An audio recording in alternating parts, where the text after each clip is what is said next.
Monkey see, monkey do. I'm sure it's a statement you've heard quite a number of times. That is the same principle that works with teaching children. So come along on board. If you're new here, please consider subscribing. Hi, my name is Amy. I'm glad you spared time. In this episode, I'll be sharing with you principles that have worked for me that apply, I think, in teaching a child anything, a toddler anything. Do you want to potty train? Do you want to teach languages? You want to teach good behavior? These are principles that will work anywhere if you want to teach your child anything. So come on board, like, subscribe, share this content, and remember to give your comments as well. So, principle number one, if you're to teach your child anything, languages, self feeding, if you're to teach them how to even walking, participate in house chores, like I was sharing in the good behavior video, principle number one is show by example. Yes, parent, you'll have to show by example. You will not tell your child to stop using the phone all the time when you are on your phone all the time. You not tell your child to get a mop and wipe some place if you are not showing them how to do it. And that's why the principle of monkey see, monkey do comes in. Because children learn a lot by observation, they learn a lot from what we see. In the video of teaching children how to self feed, I've shared that it's important that you gather people around the table when it's time to eat and let the child observe, let the child see how people are eating. Do you want to teach your child how to potty train? How to use the potty? You're potty training them. You might have to show them how to sit down. You might have to show them how but basically you get what I'm saying, right? Show by example. You want your child to stop being addicted to the phone as you would put it. Show by example. You want your child to learn how to pray, for example. Show by example. Be there. Let them know when we pray, this is what we do. Let them see it. You not expect them to know how to pray suddenly if they don't see prayer in the house. So number one, show by example. I think number two principle is consistency. Consistency and commitment. I would put them together. Dear super parent, there is no day you will say you are tired to do this. Let's not do it today. No, that will not apply. You'll have to do a lot of repetition and consistently, severally. They say it takes at least 21 days for a human to learn a new behavior. So if you're going to be consistent for 21 days at least, you expect the child to learn. Because they come to us with their minds are just a blank slate. Whatever you put in will stick in. They have the ability to learn so many things. Whatever you choose to teach your child, you'll have to be consistent about it. You cannot give up. Sometimes it will even look like they have not captured what you've said. You cannot say, let's not do it today. You have to do it daily, daily, daily, perfectly in the right time, punctually. That's what I meant to say. That means you have to be committed to what you want to teach your child, and you, parent, have to be consistent. Together with the principle of commitment, number three principle is patience. You cannot expect your child to learn what you taught them today and know how to do it today. You'll exercise a lot of patience with your child. Like I said, sometimes it will look like they forgot or it just didn't come in. You cannot give up. You have to be patient. Exercise a lot of patience with them. If you're teaching them numbers, for example, don't give up. I just want to encourage you. They will get it. Probably they got it. They're just not showing much of how they got it. But you have to show a lot of patience, and patience is a good principle if you want to teach your child anything. Think about it, for example, you are potty training.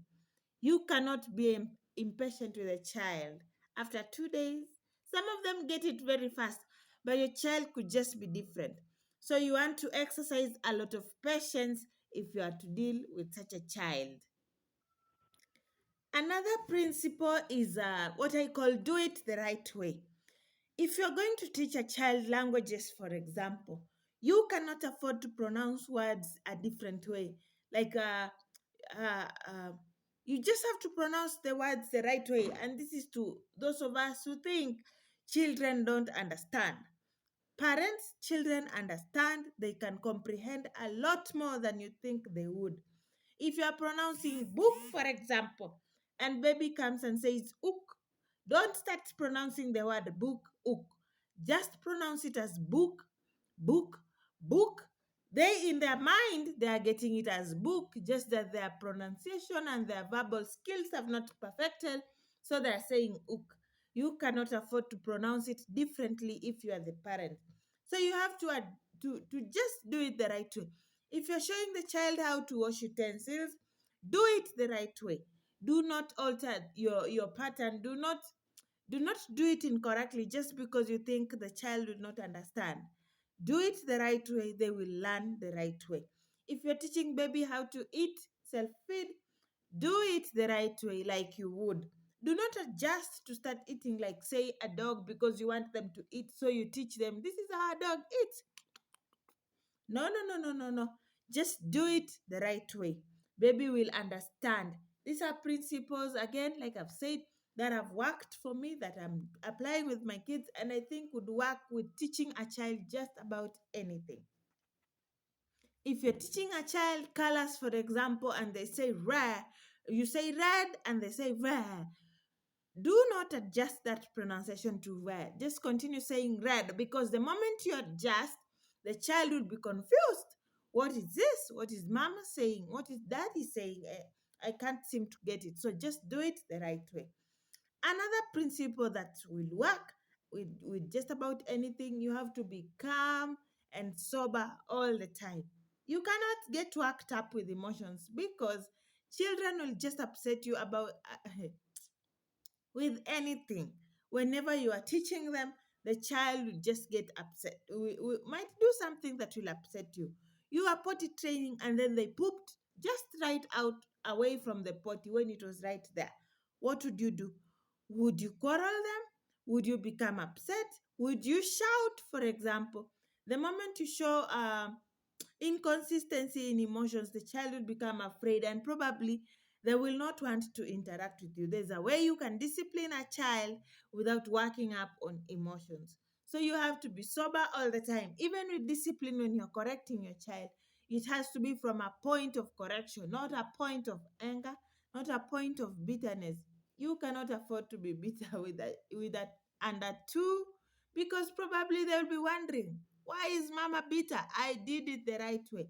So you have to correct your child from a point of calmness, from a point of composure. For yeah. Do not lose your cool with a child at any moment. Another principle that should work is redirect bad behavior to good. For example, there is something you want your child to learn which is good, but they seem to be stuck with something which you consider negative. As you are telling them to stop the negative thing, redirect immediately to a new behavior. Like they say, with if you're addicted to smoking, you might have had this. Um, you cannot just quit smoking directly. You have to redirect every time you have the urge to smoke. You get, maybe, say, for example, something, an activity to keep you busy for that time. Then with time, your mind will adjust. Yeah, like they say, it only takes 21 days for a human being to learn a new behavior. So your mind will adjust to something better. For example, you could say, every time I want to smoke, I'll be drinking water, I'll be sipping a glass of water, or I'll be eating a mango, or I'll be eating an orange. That is what I think they do with adults who are addicted to smoking. So that every time you want to smoke, you bite a mango. Every time you want to smoke, you bite an apple. For example, with time, the mind will register that urge for smoking will be changed with the desire to have a fruit. That is the same with a child. If you want them to stop doing the bad thing, the negative thing you don't want them to do, you don't just stop them. Don't touch the TV. Don't touch this. Come, let's learn this. Come, let's do this. You redirect. If you're stopping them, don't play with flour. Put in something. Come, let's push the toy. So baby will know it's not proper to play with the flower. Every time they want to play with the flower, flower is flour, my African people. Every time they want to play with flower, they will be knowing it is they will know, let me push a car instead. Let me draw here instead. Let me do this here instead, because playing with flower will not make mommy happy. You get it? That is basically redirect. Don't stop bad behavior and you're not giving an option. If you're taking them away from the phone, give them an option. Let's not do this. Let's do this instead. Let's not write on the walls. Let's write on in the books instead. Let's not paint the walls. Let's paint our faces instead. Something like that. Let's paint here. Yeah, you redirect bad steps. Another principle which will work is appreciate good small wins. Small wins or small achievements, even if they look very tiny. Appreciate. You have been teaching your child how to pronounce letters like for a whole year and they seem not to get it. And out of the blues, they just pronounce letter D and it sounds like D or something like D or T. Celebrate. Children like being in Swahili we would say kuchochwa. They appreciate being celebrated. If you show excitement with what they have done that is positive, for example, good boy, well done, simple little activities like even getting up the stairs, going up the stairs. You celebrate, you appreciate, you can even form a song and sing. You can even sing for them, like show excitement. They will know these kind of things makes mommy and daddy happy, and you can celebrate. And I want mommy to celebrate me. I want mommy to appreciate me. So they will do that good thing over and over again. Do not ignore. Don't ignore small wins. Baby likes being appreciated. So appreciate them, even if they sound like small wins. Another principle is that your timing is the best. There is no manual, like I usually say. Whatever time you choose to start is the best. So don't stress. If you think you're too late, it's never too late for anything. Just start training your child with that good behavior. They will catch up. Just start training. Your timing is the best. You don't have to put pressure. Children are different. Your child doesn't have to know how to do things like the other child their age. Your child might be faster than the other one. It doesn't mean they're better. Children learn things different, okay? So the children are different. They all have a brain which can accommodate a lot in their mind, in them.